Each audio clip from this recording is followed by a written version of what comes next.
네, 오늘 말씀의 제목은 여호와로 말미암아라는 제목으로 하나님의 말씀을 나누겠습니다. 우리 2020년 전반기 동안 인도하신 그 하나님께 우리 감사의 박수로 우리 하나님께 영광 올려드리실까요?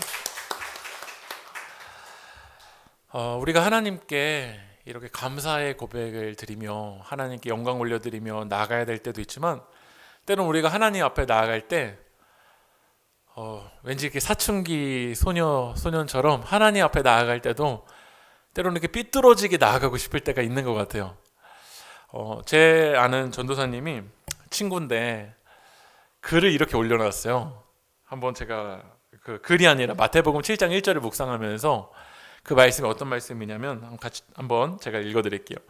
비판을 받지 아니하려거든, 전 성경 구절, 비판을 받지 아니하려거든 비판하지 말라, 이렇게 성경 구절을 올려놨는데, 이 성경 구절을 올려놓으니까 제 친구인데 목사님이세요. 댓글에다가 어떻게 이렇게 댓글을 달아놨냐면, 한번 제가 읽어드릴까요? 비판을 받는 것을 두려워해 비판하지 못하는 건 그냥 말장난, 요새 회의주의자. 아마 이 목사님에게도 어떤 상황이 있으셨는지 모르겠는데 어떤 상황이 있으셨겠죠. 그러니까 우리가 하나님 앞에 나아갈 때 정말 이 감사의 고백으로 막 기쁨으로 하나님 앞에 나아갈 때도 있지만, 때로는 하나님 앞에서 정말 답답하기도 하고 하나님께 화가 나기도 하고, 이런 자세로 하나님께 나아갈 때도 있는 것 같습니다. 오늘 우리가 말씀 읽은 하박국 선지자가 참 그런 모습이었습니다. 인생이 해석이 되지가 않는 거야.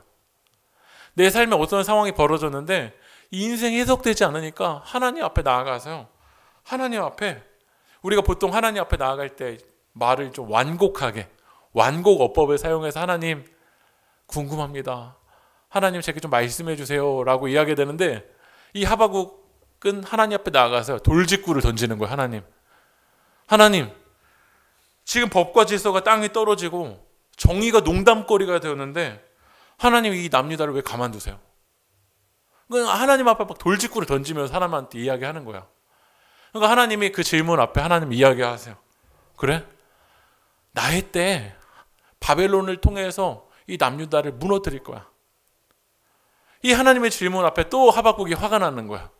하나님, 남유다를 무너뜨리는 거 맞겠는데요, 왜 남유다보다 더 악한 바벨론을 통해서 왜 이 남유다를 무너뜨리려고 하세요?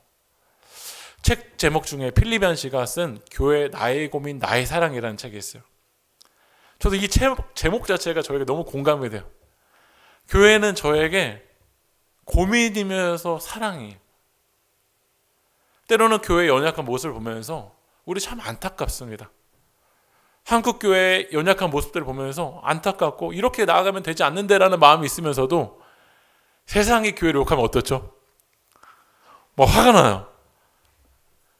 때로는 언론에서 교회에 대한 막 뉴스, 코로나 교회에서 한번 터졌다고 해서 막 뉴스에서 터뜨리면 저도 막 여기서 하나님, 언론이 교회보다 더 잘났어요? 왜 언론을 통해서 왜 교회에 대한 이런 모습들을 터뜨리세요? 그러니까 교회는 이 하박국 기자에게 그랬던 거예요. 남유다는 고민이면서 사랑이었던 거죠. 때로는 여러분도 그렇지 않습니까? 그래서 하나님 앞에 남유다에 대한 이런 질문을 가지고 하나님 앞에 나아가는 거야. 하나님, 도무지 이해가 되지 않아요. 하나님이 전 이해가 되지 않아요. 하나님한테 누구를 고발하냐면요, 하나님 앞에 하나님을 고발하는 거야. 때로는 도준이가 저에게 이렇게 얘기해요. 아빠, 아까 전에 왜 나한테 화냈어요? 그러니까 아빠한테 누구를 고발하는 거죠? 그러니까 언니를 고발할 때, 누나를 고발할 때도 있는데 아빠한테 아빠를 고발해요. 아빠 왜 그렇게 했어요 아까? 그러니까 하박국 기자가 하나님 앞에 하나님까지도 고발하는 거죠. 우리는 인생이 해결되지 않을 때, 해석되지 않을 때, 이해가 되지 않을 때 참 당혹스러우고 마음이 아플 때가 있습니다. 그러나 이 당혹스러운 이 질문들, 이해가 되지 않는 질문들을 하박국 기자는 하나님 앞에 가지고 나아갔다라는 거야. 여러분의 삶에 지금 인생이 해석되지 않는 질문들이 있습니까? 아무리 고민해도 해석되지 않는, 답이 나오지 않는 그 질문들이 있습니까? 우리는 그 질문을 하나님 앞에 가지고 나아가야 돼. 그래서 그 질문들을 하박국 1장에서 가지고 나갔고요, 하박국 2장에서 가지고 나갔고, 그 질문 앞에 하나님은 답해 주세요. 오늘 하바국이 그 질문 앞에서 하나님의 음성을 듣게 되는 거야. 하나님의 목소리를 듣게 되는 거야. 우리 한 말씀을 읽어볼까요? 하바국 3장 2절 같이 읽어보겠습니다. 시작. 여호와여, 내가 주께 대한 소문을 듣고 놀랐나이다. 16절도 한번 읽어볼까요? 시작. 내가 들었으므로 내 창자가 흔들렸고 그 목소리로 말미암아 내 입술이 떨렸도다. 근데 오늘 하바국 기자가 그 주님의 음성을 듣게 되는 거야. 주님의 목소리를 듣게 된 거야. 그 주님의 이야기를 듣게 되니까 어떻게 됐지? 창자가 흔들렸다라는 거야. 오늘 해석되지 않는 그 질문을 가지고 하나님 앞에 나왔지만 오늘 하나님의 이야기를 들을 때 여러분들의 창자가 오늘 말씀 앞에 흔들리는 그 시간이 되길 주님의 이름으로 축복합니다. 오늘 해석되지 않는 그 질문을 가지고 하나님 앞에 나왔는데 오늘 하바국이 어떻게 마무리되냐면요. 하바국 3장은 찬양이에요. 하바국 3장 2절 빼고는 다 찬양입니다. 오늘 그 주님의 목소리를 들으니까 인생이 해석되지 않는 그 돌직구를 가지고 주님 앞에 나왔지만 하바국 기자는 점점 주님 앞에 나아가면 나아갈수록 찬양으로 마무리된다라는 거예요. 제가 지난주에 아주 작은 습관의 힘이라는 책을 그 제임스 클리어가 쓴 책을 읽고 있습니다. 한번 책 표지를 한번 보여주시면요. 이런 책을 읽고 있는데 그 책에서 우리의 삶이 행동을 변화하는 3가지 단계가 있다라는 거야. 그러니까 여러분도 여러분의 삶이 변화하고 싶잖아요. 근데 그 작은 습관들을 통해서 변화하는데 첫 번째로는 어떻게 변화하는 사람이 있냐면 결과를 변화시키는 거예요. 나 지금 제가 몸무게가 한 90kg거든요. 근데 80kg대로 돌입하고 싶은 거야. 그러니까 나 올해는 85kg가 되고 싶어. 이렇게 결과 중심적으로 나 변화하고 싶어 라고 하는 사람이 있는 거죠. 그런데 두 번째 사람은 어떤 사람이냐면 과정을 변화시키는 거야. 나 85kg로 가고 싶으니까 나 빵은 먹지 말아야지. 제가 설교 준비할 때 스트레스를 받으면은 혼자 1층에 롯데마켓에 가서 군것질 이렇게 하나씩 사와요. 근데 그 과정을 바꾸는 거죠. 나는 이제 과정을 바꿔야 되겠다. 그런데 진정한 변화를 일으키는 사람은요, 뭐를 바꾸냐면 정체성을 바꾼다라는 거야. 한번 또 그림을 넘겨주면요, 변화하기 위해선 결과를 바꾸는 사람이 있고 과정을 바꾸는 사람이 있고 정체성을 바꾸는 사람이 있다는 거야. 나는 건강한 사람이 될 거야. 근데 대부분의 사람들은 어떻게 변화를 시키려고 하냐면 결과에서 이 과정으로 정체성으로 가는 사람들이 있다는 거야. 이런 변화를 하는 사람들은 금방 무너진다는 거예요. 진정한 변화가 일어나지 않고. 근데 진정한 변화, 지속적인 변화를 일으키는 사람을 보니까 어떻게 변화를 시키냐면 정체성으로부터 변화를 시킨다는 거예요. 책에서 어떤 내용이 나오냐면요, 두 사람이 흡연을 시작한 거야. 근데 한 사람은 누군가 담배를 권했을 때 이렇게 대답한대요. 저 괜찮습니다. 저 이제 담배를 끊었어요. 언뜻 들을 때는 합당한 대답처럼 들리는데 이 사람은 뭔가를 하느라 애쓰고 있을 뿐이지 틈만 나면 다시 그 유혹에 넘어갈 위험성이 많다라는 거예요. 그런데 두 번째 사람은요, 어떻게 이야기를 하냐면 이렇게 이야기를 한대요. 괜찮습니다. 저는 흡연자가 아니거든요.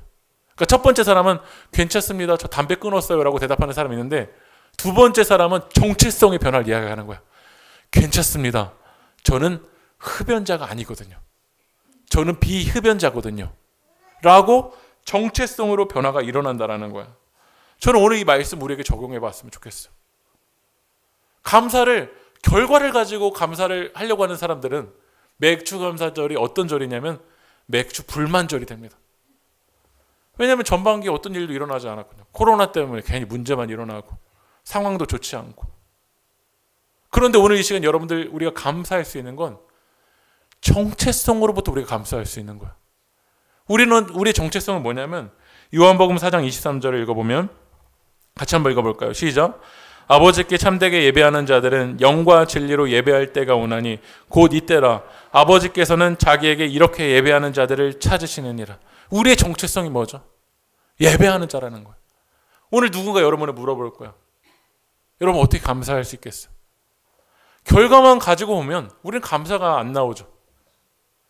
그러나 우리들은 정체성 자체가 우린 예배하는 자. 그리고 하나님은 예배하는 그 정체성, 그 아이디를 가지고 있는 자들을 찾고 계신다는 거예요. 우리가 하박국 3장을 이게 찬양이라고 했잖아요. 하박국 기자가 어떤 결과가 일어나서 찬양했을까요? 한번 17절 읽어볼게요. 읽어보겠습니다. 시작. 비록 무화과 나무가 무성하지 못하며 포도나무에 열매가 없으며 감람나무에 소출이 없으며 밭에 먹을 것이 없으며 우리의 양이 없으며 외양간에 송아지가 없을지라도, 소가 없을지라도, 이스라엘의 가장 쓸모있고 가치 있는 과실수는 무화과고 포도나무고 감람나무입니다. 근데 그게 다 없어요. 근데 기뻐한대요. 없는데 기뻐한대요. 우리가 이 결과만을 가지고 이 말씀을 읽으면요, 사이코패스나 아니면 소시오패스일 거예요. 없으면 슬퍼하는 게 맞잖아요. 아닌가요? 없는데 막 갑자기 이거 막 감정의 성격적인 장애가 있는 사람이잖아요. 그런데 오늘 이 결과만을 가지고 감사했다라면, 이 무화과 나무가 없는데, 감람나무가 없는데, 포도나무가 없는데, 소가 없는데 감사의 고백을 드리고 있는 이 하박국이라는 사람은 아마 소시오패스고 사이코패스일지 몰라. 그런데 18절 말씀 한번 읽어볼까요? 같이 읽어보겠습니다. 시작. 나는 여호와로 말미암아 즐거워하며 나의 구원의 하나님으로 말미암아 기뻐하려로다. 이 히브리어 원어에는요, 왜라는 단어가 여기 들어가 있더라고요. 왜. 우리나라 성경은 왜라는 단어가 없는데, 왜라는 단어가 어떤 단어냐면 그래도예요. 그래도. 하박국 기자는 결과 때문에 오늘 감사의 고백을 드리는 것이 아니라 여호와로 말미암아, 그 구원의 하나님으로 말미암아 기뻐한다라는. 여러분 가정에서 갓난 아기가 태어났었을 때 그 갓난 아기가 어떤 행위를 했기 때문에 우리 감사합니까? 아니죠. 그 아기가 태어난 그 존재 자체가 그냥 기쁨이잖아요. 그 아기가 여러분에게 돈을 가져왔기 때문에 기쁜 게 아니라 그 존재 자체가 그냥 기쁜 거예요. 그 생명이라는 존재 자체가 우리에게 기쁨이에요. 오늘 이 시간 여러분들의 감사의 고백이 나올 수밖에 없는 건, 하나님이 우리 삶의 존재 자체가, 우리를 구원해 주셨다는 그 하나님이 우리가 함께 하시다는 그 자체가 우리에게는 기뻐하는 고백일 줄 믿습니다. 오늘 저부터 시작해서 이제 설교는 딱 끝나고요, 이제부터 감사의 고백을 다 나누려고 해요. 식사 시간도 없으니까 충분하게 할 수 있을 것 같아요. 저부터 나누면, 저는 여름과 겨울에 좀 바쁠 때가 있습니다. 겨울이면 이제 외부 이렇게 청소년 수련회, 청년 수련회 교회들마다 있으니까, 작년 이제 겨울에 한 12월 달까지 저에게 교회 한 12교회에서 청년 청소년 집회를 해달라고 이렇게 연락이 온 거예요. 그러니까 12교회를 준비해야 되니까 제가 그만큼 에너지를 쌓았고 기도를 준비해야 될 거 아니에요. 근데 코로나가 터지고 1월 달에 교회에서 연락이 온 거야. 목사님 죄송한데요, 우리 수련회 취소했어요. 처음 했었을 때 당연하지. 근데 저도 사람인지라요, 12번 거절을 당하니까요, 이게 마음이 이게 좋지가 않더라고요. 12번 거절을 당하니까. 하나님, 제가요 외부에 나가서 하나님 말씀을 전하려고 이렇게 준비했는데 왜 하나님 저렇게 거절하세요? 그리고 저희 교회 도서관에서 3월 달부터 이제 5월, 6월까지는 도서관을 통해서 어머님들 초청하고 아이들 초청해서 이 선교회 장이 되잖아요. 제가 그걸 위해서 대학원까지 간 거거든요. 근데 3월부터 6월까지 도서관을 열 수가 없는 거예요. 하나님, 제가 저조차고 이 도서관을 만들어 놓고 저조차고 하는 거 아니라 복음을 전하려고 이 도서관 만들고 한 거잖아요. 저도 하박국 기자처럼 하나님께 약간 이 사춘기 타듯이 올 전반기에 이렇게 질문했던 것 같아요. 근데 시간이 많아지면서 제 친구 한 친구, 저랑 정말 제일 친한 친구가 저에게 카톡이 왔어요. 기승아, 우리 100일 동안 성경 통독 한번 해보자. 그래서 매일 10장씩 읽자라는 거야. 그래서 계속 10장씩 이제 읽고, 그리고 저도 이제 그 카톡에 성경 말씀을 읽고 묵상한 거를 이제 나누기 시작했어요. 시간이 많아지니까요, 제가 성경 통독을 하고 있고요, 말씀을 읽고 있고. 근데 시간이 점점 많아지면서 그 하나님과 깊어지는 시간을 통해서 제가 바쁘고 분주함 속에서 알지 못했었던 하나님을 더 깊이 알아가게 되더라고요. 그리고 마지막으로 제가 감사하고 싶은 게요, 어제 제 아내가 저에게 물어보는 거예요. 내일 뭐 이야기할 거야? 근데 제가 바로 대답을 못하니까 아예 감사할 거 없구먼 하면서 아내가 저에게 이렇게 이야기하더라고요. 솔직히 우리 전반기 생각하면, 우리 교회 생각하면 진짜 감사한 거밖에 없지 않아? 제가 그 이야기를 듣는데, 보통 제가 집에다가 많은 것들을 갖다 주고 어떠한 결과들을 내야 감사한 게 아니라 제 아내가 감사하다라는 그 이야기를 해주는 것 자체가, 그냥 그거 자체가 감사하더라고요. 하박국 3장 19절 같이 한번 읽어볼까요? 읽어보겠습니다. 시작. 주 여호와는 나의 힘이시라. 나의 발을 사슴과 같게 하사 나를 나의 높은 곳으로 다니게 하시리로다. 이 노래는 지혜하는 사람을 위하여 내 수금에 맞춘 것이니라. 아멘. 우리 돌아가면서 이렇게 할 텐데요, 제가 이렇게 지목하시는 분이 그 다음 분을 지목해 주세요. 성함을 모르시더라도 저처럼 우리 지사님이 원래 밑에 일을 하러 가셔야 돼요. 그런데도 예배를 드리기 위해서 이렇게 시간을 떼어서 이렇게 오셨거든요. 우리 지사님부터 한 1분, 2분 정도 감사의 고백 잠깐 나누시고 하셔도 괜찮을까요? 네. 우리 지금까지 지내온 거 우리 하나님께 찬양하면서 오늘 주신 그 감사와 은혜를 우리 결단하며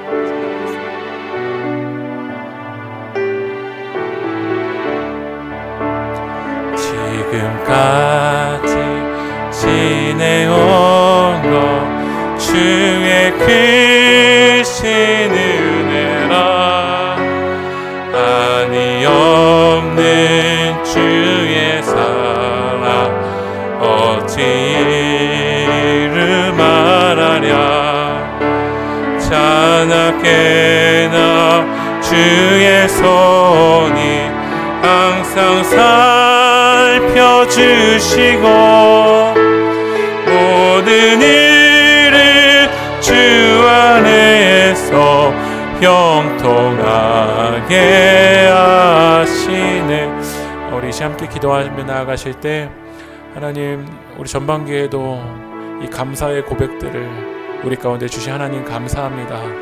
이 결과를 뛰어넘어서 우리 하박국처럼 여호와로 말미암아 우리 2020년 하반기에도 우리 믿음으로 감사로 주님 앞에 더 깊이 나아갈 수 있게 하여 달라고 우리 함께 기도하며 나가겠습니다. 주여 아버지 하나님, 오늘 이 시간 우리가 하나님에게 이 감사의 고백을 올려드릴 수 있도록 인도하시 하나님 감사합니다. 아버지 하나님, 우리의 삶 속에서 아버지는 보이지 않는 손길로 우리를 인도하여 주셨고 여기까지 하나님 예배할 수 있었던 그 주님의 은혜에 감사합니다. 아버지 하나님, 그 은혜가 아버지 하나님 2020년 하반기에도 풍성해질 수 있도록 성령님 인도하여 주시옵소서. 우리의 감사의 그 고백들을 잊지 않게 하여 주시옵시고 아버지 하나님, 그 받은 은혜를 우리가 세어보게 하여 주시옵시고 그 받은 은혜가 얼마나 큰지 우리 입술에서 고백하고 주님을 노래하고 주님을 찬양할 수 있도록 성령님 인도하여 주시옵소서. 우리를 지켜주시옵소서. 이 모든 말씀 예수 그리스도의 이름으로 기도합니다.